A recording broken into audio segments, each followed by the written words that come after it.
Sam Bass occupies a curious space in the annals of the American West. He is often remembered with a certain fondness, a Texas outlaw with a Robin Hood reputation. However, the truth about his life and exploits is far more complex than the popular legends suggest. Many people across Texas and beyond view him as a heroic figure, a defiant spirit who challenged authority. Others see him as a rather unsuccessful and inept criminal. This striking difference between perception and reality is central to understanding his enduring story. He lived a remarkably short life, dying at only 27, yet his legend grew to an immense size, overshadowing the man himself. Texas continues to remember him in these varied and often contradictory ways, a testament to his complex legacy. We will endeavor to explore these different views, delving into the facts of his life. His dramatic story is undeniably an integral part of the rich tapestry of Texas history, reflecting the turbulent times of the post-Civil War era and the romanticism of the frontier. The romanticized image of Sam Bass is quite powerful and persistent. In the late 19th century, people were captivated by stories of outlaws and gunslingers who roamed the land. These figures were often perceived as symbols of freedom and rebellion against an increasingly structured society and powerful corporations. Sam Bass fit this archetype perfectly for a segment of the population, especially those who felt disenfranchised. He was young, perceived as daring, and he notably robbed from powerful entities like railroads and banks, which many ordinary people viewed with suspicion. This narrative of taking from the rich resonated deeply with many common folk who felt oppressed or overlooked by these same institutions, which sometimes seemed to operate with impunity. But the critical question remains: was he truly a benevolent figure akin to Robin Hood, generously sharing his spoils with the needy and downtrodden? The historical evidence suggests a more complicated and less altruistic truth, painting him more as an opportunist than a social crusader. He was fundamentally a young man who, through a series of choices and circumstances, embarked on a criminal path that ultimately led to his early and violent demise. When we contrast this popular image with the cold, hard facts found in historical accounts, a significantly different picture of Sam Bass emerges from the mists of legend. He was not the consistently successful, cunning outlaw that legend often portrays him to be. In reality, his criminal career, particularly in Texas, was marked by numerous failures, poor planning, and miscalculations that often endangered his gang. His gang made many critical mistakes, frequently netting very little financial gain from their dangerous ventures, especially during their Texas stagecoach and train robberies, which were often fiascos. He spent a significant portion of his outlaw life on the run, constantly evading capture by posses and the determined Texas Rangers. The law was always just a step behind him, a persistent shadow that he could never quite shake, forcing him into a life of constant vigilance and flight. This continuous pressure and the mounting list of blunders strongly suggest that he was not a criminal mastermind. He was perhaps more fortunate than exceptionally skilled for a brief period, his luck eventually and inevitably running out in a dramatic fashion in a small Texas town. The primary aim of this essay is to provide a thorough examination of Sam Bass's life, attempting to separate verifiable historical fact from the layers of embellished fiction that have accumulated over time. We will begin by tracing his early years in Indiana, seeking to understand the circumstances and environment that shaped his youth and character. Then, we will follow his journey to Texas and the subsequent transformation that led him away from honest work and down the perilous path of crime. Key events, such as his involvement in the hugely successful Union Pacific train robbery in Nebraska and his persistent, often desperate run-ins with the diligent Texas Rangers, will be highlighted and analyzed. Furthermore, we will closely examine his final days in Round Rock, detailing the events that culminated in his death and the immediate aftermath. Ultimately, The goal is to gain a clearer understanding of Sam Bass the man, not just the romanticized legend. We strive to peer behind the veil of folklore to see the complexities and contradictions of one of Texas's most enduring outlaw figures, assessing his true impact and lasting legacy. Samuel Bass first saw the light of day in the state of Indiana, a region far removed from the Texas plains where he would later gain notoriety. The specific year of his birth was 1851, and his birthday fell on July the 21st, a date that would later hold a grim significance. He was born in the vicinity of Mitchell, Indiana, a small, unassuming agricultural community nestled in Lawrence County, characterized by rolling hills and farmland. His family, the Basses, were ordinary, hardworking people, primarily engaged in farming for their livelihood, like many others in the area. Life in rural Indiana during the mid-19th century was often characterized by arduous toil and a simple existence, with families relying heavily on the bounty of the land and their own sustained labor. It was within this rustic and demanding environment that young Sam spent his formative years, learning the rhythms of farm life and the importance of contributing to the family unit. These early experiences in a close-knit, rural setting would have undoubtedly left an indelible imprint on his character, though his future path would later diverge dramatically from these humble and conventional beginnings. Profound tragedy cast a dark and enduring shadow over the Bass family during Sam's early childhood, events that likely shaped his outlook on life. His mother, Elizabeth Jane Sheeks Bass, passed away when Sam was merely 10 years old, in the year 1861. This devastating loss would have been a deeply traumatic event for a child of such a tender age, altering his world irrevocably and leaving a void in the family structure. His father, Daniel Bass, found himself a widower with a young family of several children to raise and provide for. He eventually remarried, perhaps hoping to restore some stability and maternal care to the household for his young children. However, more sorrow was destined to follow this brief period of respite and adjustment. Daniel Bass, Sam's father, also died just a few years later, in 1864, leaving his children completely parentless. At the tender age of 13, Sam found himself fully orphaned, a difficult and precarious situation for any young person to navigate in that era, without the support of parents.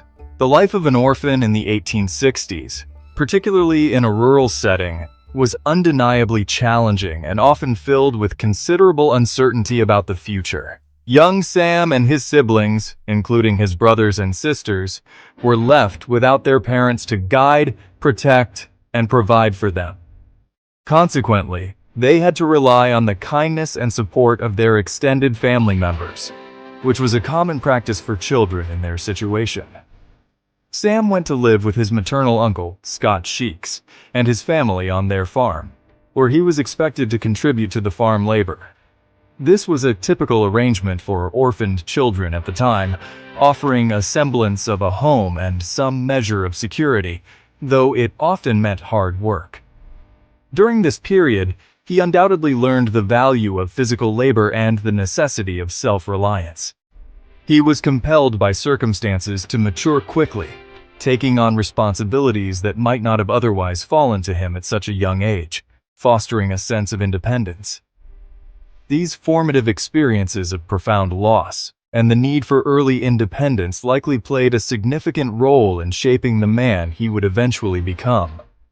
Sam Bass did not remain under his uncle's care and roof in Indiana indefinitely, as many young men of his time sought their own paths. As he grew older and approached young adulthood, a restless spirit and a desire for something more began to stir within him. He made the momentous decision to leave the familiar surroundings of his uncle's farm and the community he had known since birth, and strike out on his own into the wider world. It is generally believed that around the age of 18 or 19, sometime in the year 1869, or perhaps early 1870, he departed from Indiana, leaving his siblings behind. He was driven by a powerful desire to find his own fortune, make his own way, and carve out his own unique destiny in the vast expanse of the country. He initially began to travel in a southerly direction, away from the life he had known, towards new horizons. This journey marked the definitive commencement of a new, uncertain, and ultimately fateful chapter in his life. One that would inadvertently lead him towards the rugged frontier of Texas and a future he could scarcely have predicted at that time. After making the significant decision to leave his Indiana home and the life he knew, Sam Bass did not immediately set his sights on or head directly for the distant lands of Texas. His journey southward first led him to the state of Mississippi, a common destination for those seeking work in the post-war South. He arrived in the small town of Rosedale, situated in Bolivar County, which lies along the Mississippi River, likely in late 1869 or early 1870. There, he managed to find employment working for a local resident and planter named Charles Egan. Under Egan's employ, Sam engaged in various types of labor, demonstrating a willingness to work hard and learn new skills. He toiled primarily as a farmhand, assisting with the numerous agricultural tasks on Egan's property, and also lent his efforts at a local sawmill that Egan operated, processing timber. This was a period of honest, if physically demanding, work for the young man, providing him with sustenance and experience.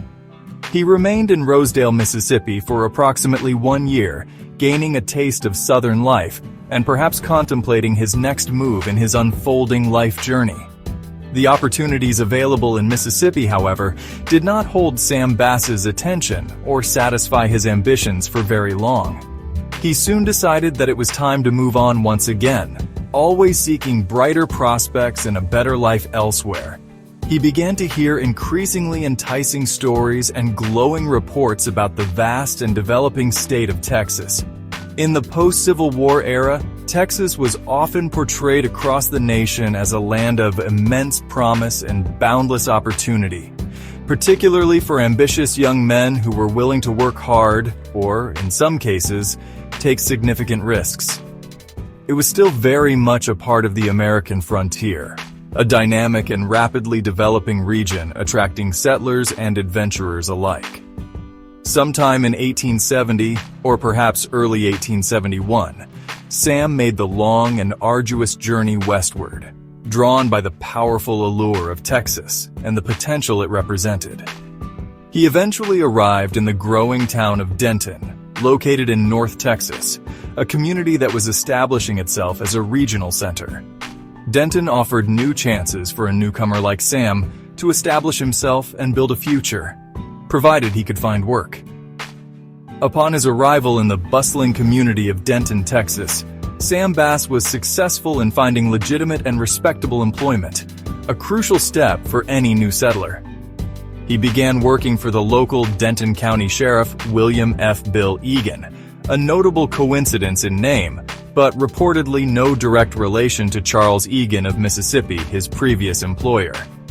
In this capacity, Sam served primarily as a farmhand on Sheriff Egan's personal property, assisting with agricultural duties, and also worked as a teamster, expertly handling teams of horses or mules to haul goods and supplies, a vital service on the frontier.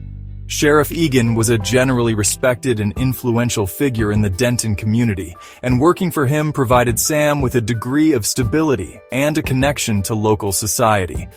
By most contemporary accounts from this period in Denton, Sam was known as a diligent, reliable, and hard worker, earning a good reputation.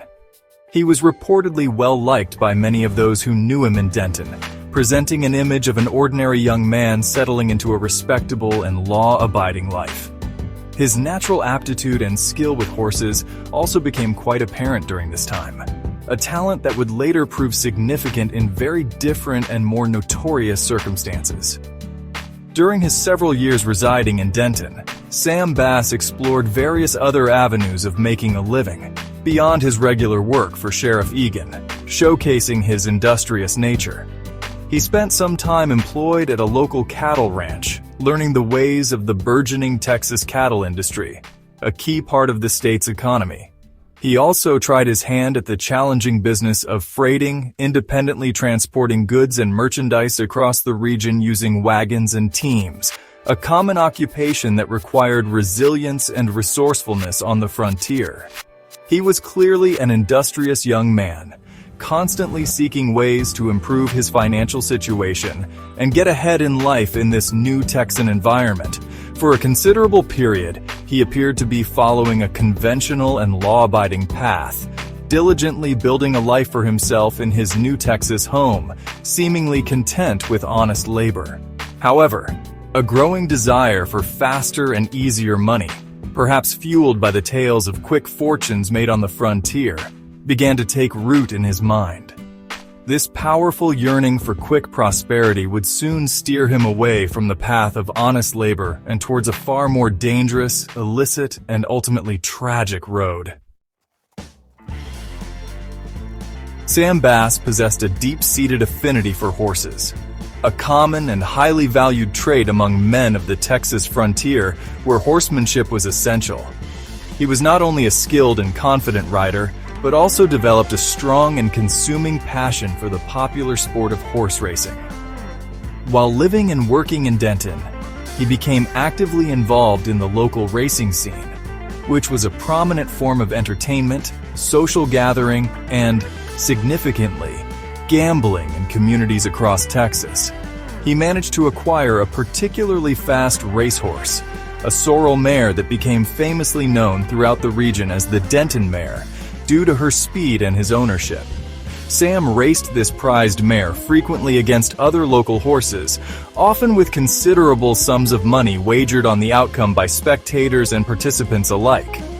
He experienced a notable degree of success in these races, winning amounts of money that, while perhaps not life-changing fortunes, provided him with a thrilling and addictive taste of easy winnings and local acclaim.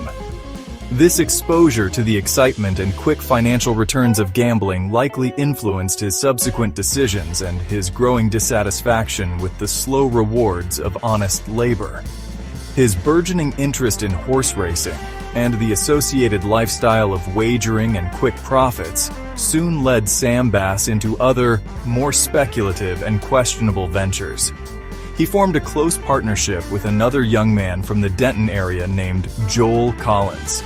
Collins, like Bass, was known for his charm and ambition, and he shared Bass's restless spirit and his strong attraction to the potential for quick wealth rather than the steady accumulation of it. Together, Bass and Collins undertook a significant business venture.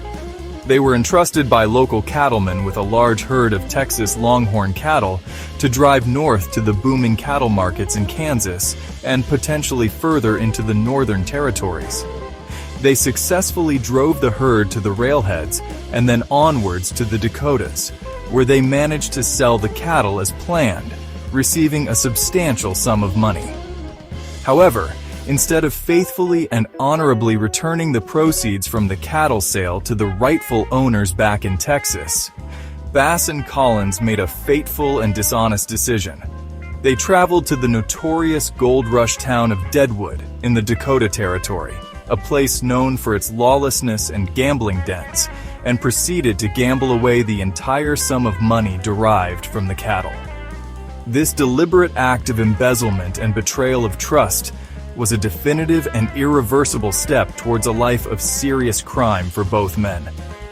Having recklessly squandered all the cattle money through their ill-advised gambling spree in the saloons and faro parlors of Deadwood, Sam Bass and Joel Collins found themselves in an exceedingly desperate and precarious predicament. They were completely broke, hundreds of miles from home, and had irrevocably betrayed the trust of the Texas cattlemen who had financed their venture, meaning they could not easily return to their former lives in Denton. They needed to acquire a significant amount of money quickly, and legitimate means of earning it were no longer an appealing or perhaps even a viable option for them, given their circumstances and mindset. Turning to outright lawlessness as a solution to their financial woes, they made the decision to engage in the dangerous crime of stagecoach robbery. In the rugged, remote, an often poorly policed region around Deadwood, during the latter part of 1876 and into early 1877. Bass and Collins, sometimes with a few other newly recruited accomplices, successfully held up several stagecoaches carrying passengers and, more importantly, valuable express boxes. These robberies yielded them some gold dust, currency, and other valuables, providing temporary relief from their financial desperation. However, this was an inherently dangerous occupation, as stagecoaches were often guarded by armed men, and lawmen were always a persistent and growing threat to their freedom and their lives.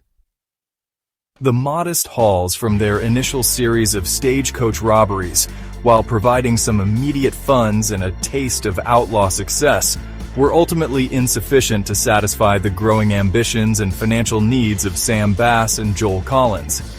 They began to set their sights on much larger, more audacious, and potentially far more lucrative targets.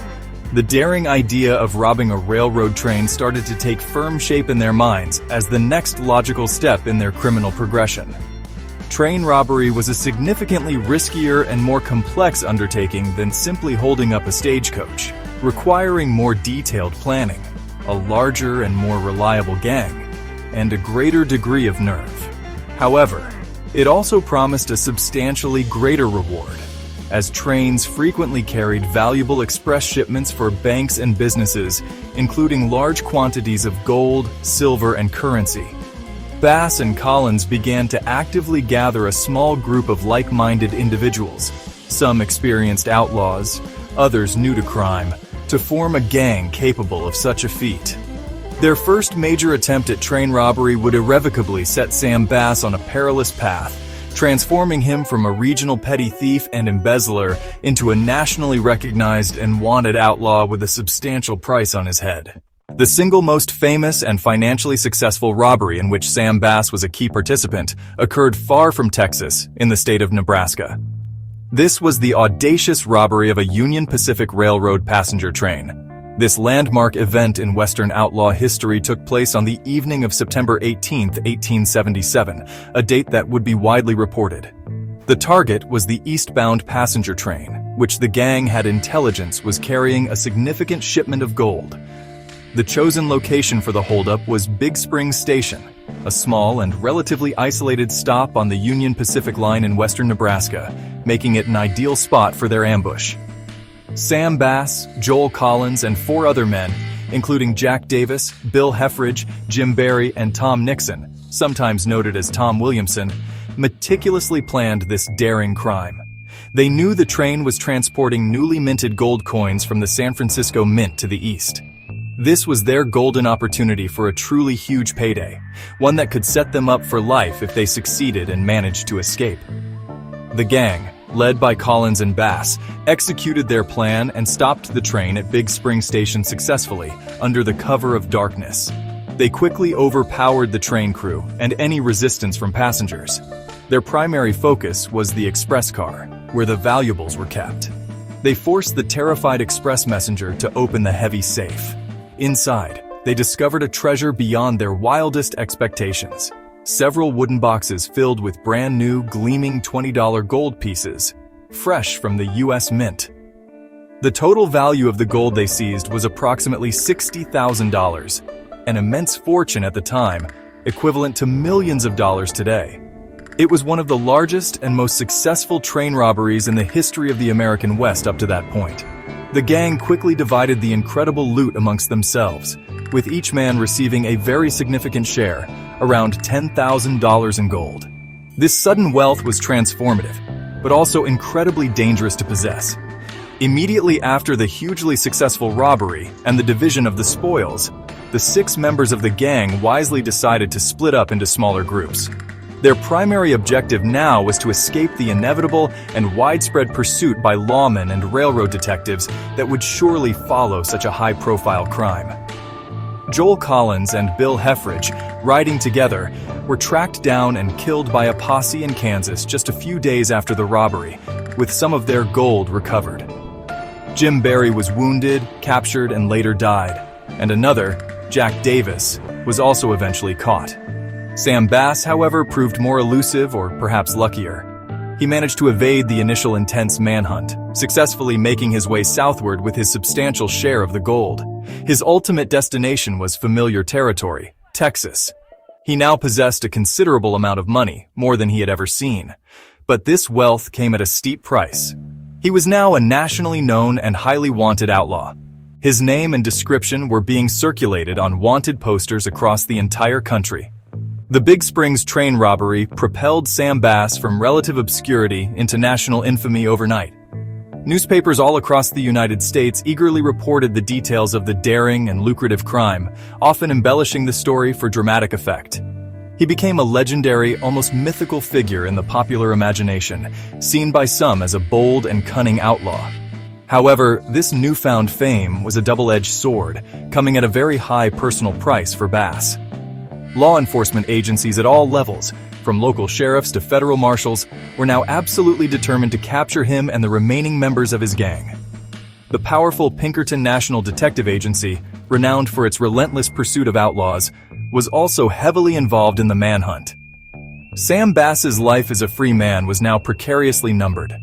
He was forced to live constantly on the run, always looking over his shoulder, trusting few, and knowing that capture or death was an ever-present possibility as he made his way back to Texas. Section 6. The formation of the base gang and early Texas robberies. Sam Bass eventually made his way back to Texas sometime in the late fall of 1877, following the sensational Union Pacific train robbery in Nebraska. He arrived back in the familiar Denton County area, a place where he still had some acquaintances and a degree of local knowledge. He still possessed a considerable amount of the gold he had obtained from the Big Springs heist, though he was known to be quite free with his money. He used this newfound wealth generously and sometimes quite carelessly. He reportedly bought new clothes, horses, and saddles for himself and some of his friends. He was also known to spend lavishly in local saloons and gambling halls, treating those around him. This open display of generosity and sudden affluence made him popular with a certain segment of the population who benefited from his largesse. However, it also inevitably drew unwelcome attention to him. People in the community began to wonder, and then to whisper, about the mysterious source of Sam Bass's seemingly inexhaustible supply of gold coins. With the remaining portion of his gold from the Nebraska robbery as his financial backing, Sam Bass set about forming a new gang in Texas. He began to recruit several local men to join his criminal enterprise. Some of these recruits were young, impressionable, and perhaps eager for what they perceived as a life of adventure and easy money, drawn by Bass's recent notoriety. Others were already known to be on the fringes of the law or were established outlaws themselves, looking for a capable leader. This new Texas-based gang included individuals such as Frank Jackson, who would become Bass's most loyal companion, and Seaborn Barnes, a tough and experienced hand. These men, and others who joined them, often looked up to Bass. He now had a formidable reputation as a successful train robber, stemming from the widely publicized Big Springs affair. They were apparently ready and willing to follow his lead into a new series of criminal activities across North Texas. The newly formed Bass Gang did not wait long before commencing a series of robberies in North and Central Texas, hoping to replicate the success of the Nebraska job. They initially targeted stagecoaches again, a familiar type of crime for Bass, as they were perceived as softer targets. They also quickly graduated to robbing several trains operating on the expanding Texas Railroad network. These robberies primarily occurred during the spring and early summer of 1878. For instance, they held up trains near small towns such as Eagle Ford and Mesquite, both located in the vicinity of Dallas, and also targeted the Houston and Texas Central Railroad further south. The gang operated with a degree of boldness, sometimes in broad daylight. They were generally not afraid to confront armed guards or railroad employees during these holdups, though they often tried to avoid unnecessary bloodshed, which might have contributed to his gentleman bandit image among some. However, despite their initial confidence and Bass's reputation, these Texas robberies orchestrated by the Bass Gang proved to be remarkably unsuccessful and often quite frustrating for its members. The gang frequently encountered unexpected difficulties and obtained very little money for their considerable risks. Sometimes they found that the express safes on the trains were empty or contained only trivial sums. On other occasions, their planning was evidently poor, or their execution was flawed, leading to botched attempts or near captures. This consistent lack of success led to growing frustration and perhaps dissension within the gang. It also significantly increased the pressure on them from law enforcement agencies across the state. The famed Texas Rangers in particular were now actively and systematically hunting them down. Sam Bass was rapidly becoming more notorious with each failed robbery, but paradoxically, he was far less successful as a Texas outlaw than his legend might suggest. Section 7. The Base War Texas Rangers on the Hunt. The escalating series of audacious, though often unproductive, stagecoach and train robberies committed by the Bass Gang caused widespread alarm and public outcry throughout North and Central Texas. The people of Texas, particularly those living in communities along the railroad lines, were understandably worried about their safety and the security of commerce. Businesses, banks, and railroad companies, who were the primary targets, demanded swift and decisive action from the state government to put an end to Bass's reign of terror. The Texas government, under Governor Richard B. Hubbard, responded to this public pressure. They officially ordered the elite Texas Rangers, the state's premier law enforcement agency, to dedicate significant resources to the capture or elimination of Sam Bass and his entire gang. This directive marked the formal beginning of what became known in the press and popular accounts as the Bass War.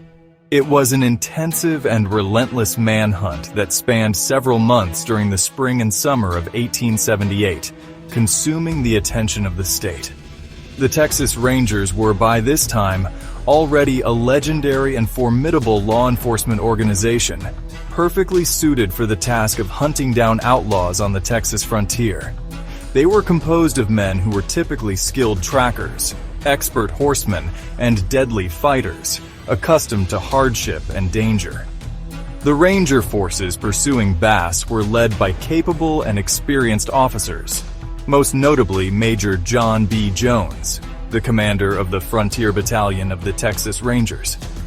The Rangers were fiercely determined to bring an end to Sam Bass's criminal career and restore order to the affected regions. They pursued the gang relentlessly across the vast Texas landscape, through prairies, woods, and creek bottoms. They diligently gathered intelligence from local communities, sometimes from fearful citizens, other times from informants. They set up strategic ambushes and patrols along known travel routes and suspected hideouts. The pressure on Bass and his dwindling number of men was immense and constantly increasing. As a result of this intense pursuit, the Bass Gang was forced to be constantly on the move, rarely staying in one place for more than a night or two. They sought refuge in remote and rugged areas of the countryside, such as the thickets of the Cross Timbers region, where pursuit was difficult. They relied heavily on a clandestine network of sympathizers, friends, and sometimes intimidated locals for essential supplies like food, ammunition, and fresh horses, as well as for shelter from the elements and the law. However, despite these precautions, the vigilant Texas Rangers, often aided by local posses and railroad detectives, were always closing in, their net gradually tightening around the outlaws. There were several sharp skirmishes and desperate gunfights between the gang and their pursuers during this period. In these encounters, some of Bass's gang members were killed, wounded, or captured by the authorities. For instance, Seaborn Barnes, one of Bass's most trusted and dangerous lieutenants, was killed in a fight with Rangers in Wise County, a significant blow to the gang's strength and morale. The gang was slowly but surely being weakened and whittled down by the relentless pressure. The Bass War, with its constant flight, fear, and fighting, inevitably took a heavy toll on Sam Bass, both physically and mentally. He was reportedly growing weary of the fugitive life, tired of always running and hiding, and seeing his comrades fall one by one. His gang was shrinking, and his options were becoming increasingly limited. He must have known that his time as a free man, and perhaps even his life, was rapidly running out. This growing desperation likely fueled his decision to attempt one more big, audacious robbery. He desperately hoped that a successful heist would provide him with enough money to finally escape Texas, perhaps to flee to Mexico or some other distant sanctuary where he could live without the constant threat of capture. This fateful plan, born of desperation, would ultimately lead him and his remaining followers to the small town of Round Rock. It was to be his final destination, the place where his outlaw career would come to a bloody and decisive end. Section 8. The Betrayal and Final Showdown in Round Rock. In the oppressive heat of the Texas summer of 1878, Sam Bass, increasingly desperate and with his options dwindling, laid plans for what he hoped would be a final, lucrative score. He decided to rob a bank, a target he had not previously attempted in Texas. He chose the Williamson County Bank in the small, relatively quiet town of Round Rock, situated just north of the state capital, Austin. Bass likely believed that this small-town bank would be an easy target, perhaps less well-guarded than banks in larger cities. He desperately hoped to obtain enough money from this robbery to allow him and his remaining loyal followers to finally leave the state of Texas for good, perhaps seeking refuge in Mexico or some other far-off place beyond the reach of the Texas Rangers. He gathered his few remaining gang members for this risky venture. Frank Jackson, his young and fiercely loyal protege, was still steadfastly with him. Another key member of the group for this planned robbery was a newer associate named Jim Murphy. Unbeknownst to Sam Bass and Frank Jackson, Jim Murphy was not a loyal member of their dwindling gang. Murphy had recently been arrested by the authorities for his association with the Bass gang. Facing serious charges and a long prison sentence, Murphy had secretly made a deal with the Texas Rangers, specifically with Major John B. Jones. In exchange for his own freedom and immunity from prosecution, Murphy agreed to become an informant and betray Sam Bass and his plans to the law. Murphy diligently kept the Rangers, particularly Adjutant General William Steele and Major Jones, fully informed of Bass's movements and intentions. Crucially, he alerted them to the gang's plan to rob the bank in Round Rock, providing them with the specific time and place. This vital piece of information, supplied by the traitor within their ranks, was absolutely crucial for the authorities in setting their trap for the unsuspecting outlaws. On the hot afternoon of Friday, July 19, 1878, Sam Bass, accompanied by Frank Jackson and the informant Jim Murphy, rode casually into the dusty streets of Round Rock. A fourth member, Seaborn Barnes, was supposed to meet them but had been delayed, or in some accounts was already dead. Their immediate purpose was to scout the town, observe the bank, and finalize their plans for the robbery, which was intended for the next day. They dismounted and ambled towards a general store owned by Henry Koppel to perhaps buy some tobacco or supplies. Inside or near the store, they were noticed by local lawmen, including Deputy Sheriff A.W. Cage Grimes of Williamson County and Deputy Sheriff Morris Moore of Travis County, who were alert due to Murphy's information. Deputy Grimes, recognizing the suspicious men, courageously approached Bass and his companions. He reportedly asked them if they were armed, a standard inquiry. A tense gunfight erupted almost instantly.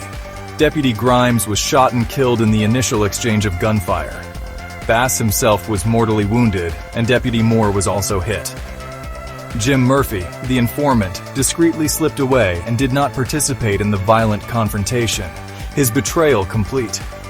Sam Bass was severely wounded in the chaotic shootout, struck by bullets in his side and back.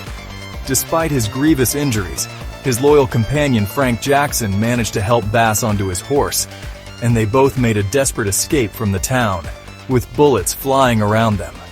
Jackson valiantly stayed with the dying Bass, supporting him in the saddle as they rode out into the nearby woods, seeking refuge. Jackson did his best to tend to Bass's serious wounds, but it was clear that Bass was dying and nothing could be done for him under those circumstances. The next day, Saturday, July 20th, a posse of lawmen found Sam Bass lying alone and helpless under a large round rock or tree a short distance from the town. He was weak, in immense pain, but still alive. Frank Jackson had managed to evade capture. Bass was carefully taken back into Round Rock by the authorities. He lingered in agony for several hours, reportedly refusing to betray any of his former associates, before he finally succumbed to his wounds and died there on July 21st, 1878. It was, by a grim coincidence, his 27th birthday. Section 9. The Enduring Myth. Sam Bass in Texas Lore. Sam Bass died young at the age of just 27, but his legend began to grow almost immediately after his violent death in Round Rock. People across Texas, and indeed the nation, were fascinated by his dramatic story, which was widely publicized in newspapers, often with sensational details. He quickly became known as the beloved Bandit to some, a title that captured the romantic appeal he held for a segment of the population. Within a short time, numerous poems, folk songs, and dime novels began to appear, all chronicling his exploits, both real and imagined. One of the most famous of these was The Ballad of Sam Bass, a lengthy narrative song that became incredibly popular and was sung around campfires and in parlors throughout the West. This ballad, and similar works, told a highly romanticized and often inaccurate version of his life. It frequently portrayed him as a brave, dashing, and generous outlaw, a friend to the poor and an enemy of the rich, further cementing his heroic, if flawed, public image. Why did Sam Bass, an outlaw whose actual successes were limited, become such an enduring folk hero in Texas and beyond? Several interconnected reasons likely contributed to this phenomenon. He was undeniably young, and his story had a certain daring, adventurous quality that appealed to the public imagination. He primarily robbed from large, impersonal entities like trains and banks. In the late 19th century, these institutions were often viewed with suspicion and resentment by many ordinary people, particularly farmers and small business owners, who sometimes felt exploited by high freight rates or unfair lending practices. Consequently, Bass was perceived by some as a type of rebel, an underdog striking a blow against these powerful and sometimes oppressive forces. His reputed generosity with stolen money, whether true or exaggerated, also significantly helped his image. Stories circulated that he often shared his loot with friends and supporters, and was kind to those in need, further bolstering the Robin Hood narrative.